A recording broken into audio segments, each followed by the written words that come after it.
So in next few minutes, we are quickly going to discuss about the e-commerce compliances as per FSSAI, because this amendment in the regulation came very recently. They gave a draft a few years back, a couple of years back. There was a draft which had all these requirements, but since it was just a draft, there was no discussion around it. But now, recently, last month, FSSAI came up with a notification saying that these are now regularized until they come up with a new regulation.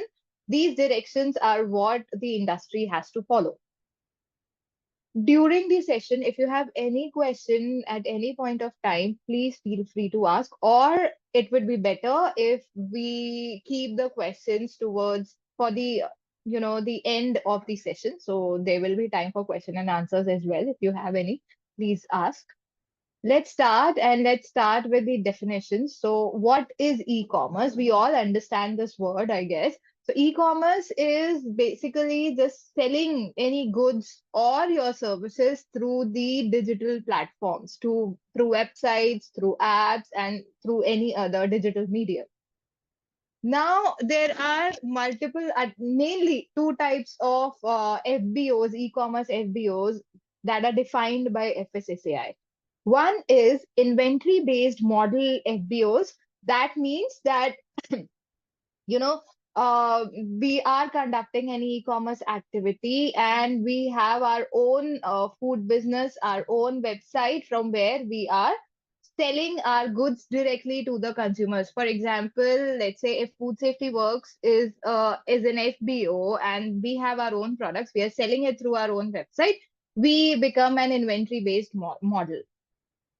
Second type of e-commerce FBO defined by FSSAI is a marketplace-based model where, for example, our Flipkart or Amazon or Big Basket, where there is an aggregator who is helping these FBO to sell their products and to reach out to their buyers.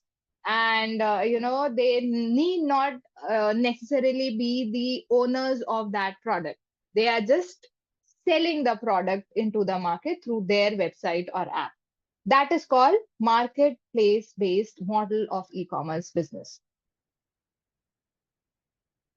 First and foremost, compliance for any FBO, as we all know, is the license and registration. So all the e-commerce FBOs, doesn't matter if this what they are selling, what kind of product they are selling, what is their turnover, in how many states they have their facilities and all. E-commerce business always and always by default require a central license. So if I have my website and I'm selling a food product from my website, it can be a fresh food product like restaurant, your Zomato, Swiggy, or it can be a prepackaged food product. The license will always be a central license. But if at all there is a website or an app which is just acting as a directory for all food businesses, it is not selling anything. It is just giving the list to the consumers that these all are the food businesses available in your city or in your country or in the world, whatever. Just the listing, just the names of these FBOs are given. No selling or no commercial activity is being done from that website. In that case, the license, FSSAI license, is not required. But yes, of course, if along with listing, there is some transaction happening over there or the orders are going on from that website, then of course a central license is required. Now, usually, the central license for e-commerce is applied on the head office addresses. So, for example, if someone has warehouses in multiple cities, and they have their own e-commerce website selling the product through that e-commerce website, and they are distributing the product from their warehouses depending on the geographical convenience. In that case, of course, for the warehouses they will need independent licenses, but for the e-commerce they will need a license at their head office.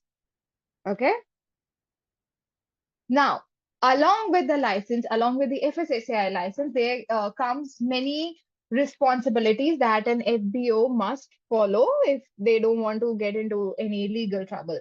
The first one is displaying the FSSAI license on the website. As for the manufacturing units and for the catering units, we all know, we all are auditors over here, but we all know that displaying the license is a mandatory requirement. Even for the e-commerce FBOs, displaying the license on their website is a mandatory requirement. And of course, along with this, FSSAI also says that if any hygiene grading or hygiene rating, as we all call it, is given to an FBO, then it shall also be displayed on the e-commerce website. This is more related to the e-commerce websites that are selling fresh food items, just like our Swiggy's and Zomato's. So they should be, displaying if the restaurants have any hygiene rating, they that should be displayed on their portals, the e-commerce portals.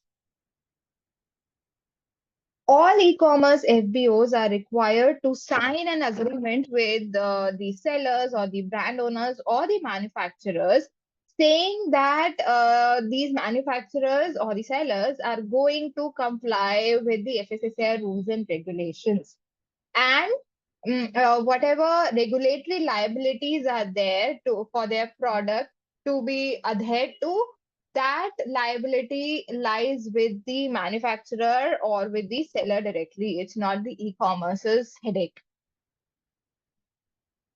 For all the prepackaged food items that are sold on an e-commerce platform, we have to ensure that a legible and a clear picture of the principal display panel of these products are displayed. They are readily visible to the consumers before buying the product. There are few exceptions over here. For example, there are things which changes with every batch. Your batch number, your dates, expiry date, manufacturing date, best before date.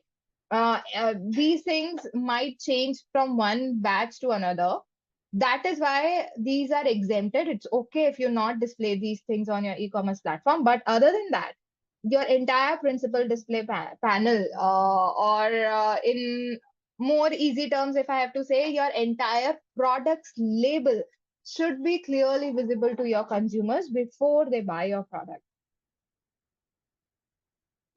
Another thing is that the minimum shelf life of the product before it goes to the consumer should be at least 30% or 45 days before expiring at the time of delivery to the consumer.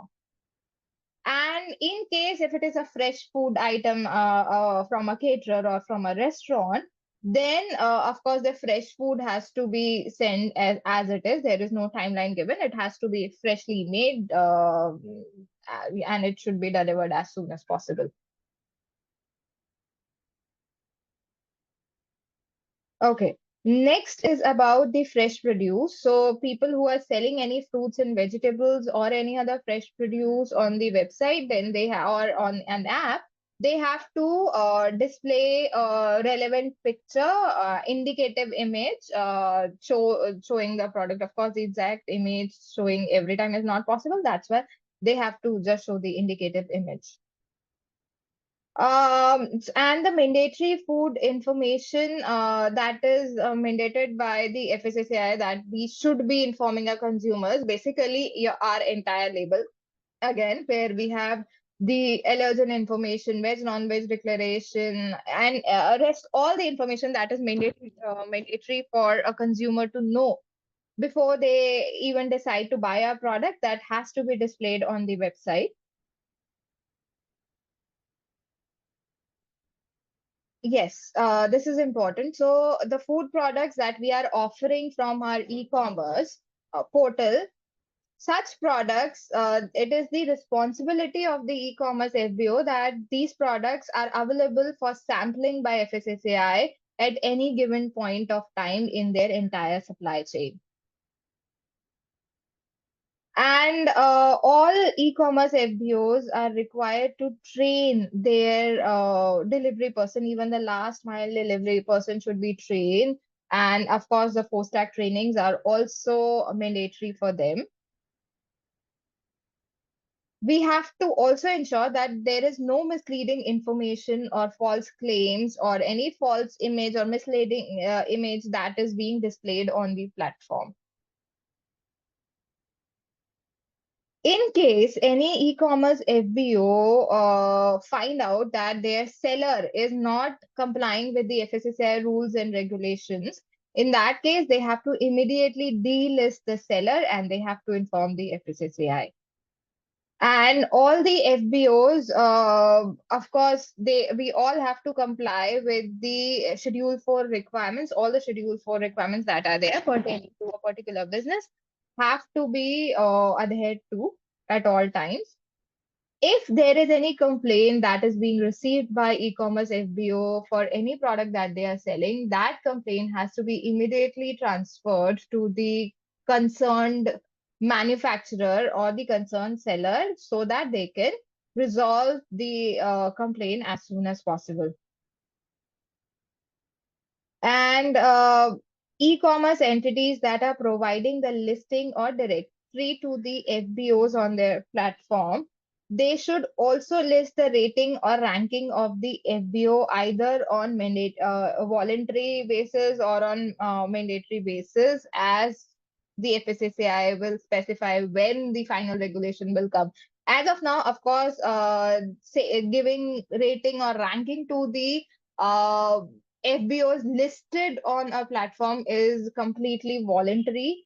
As we see on Swiggy and Zomato, there is rating given to the different restaurants from where we can buy food. So that is a voluntary situation, but it may happen that soon FSSAI will come back making all these things mandatory.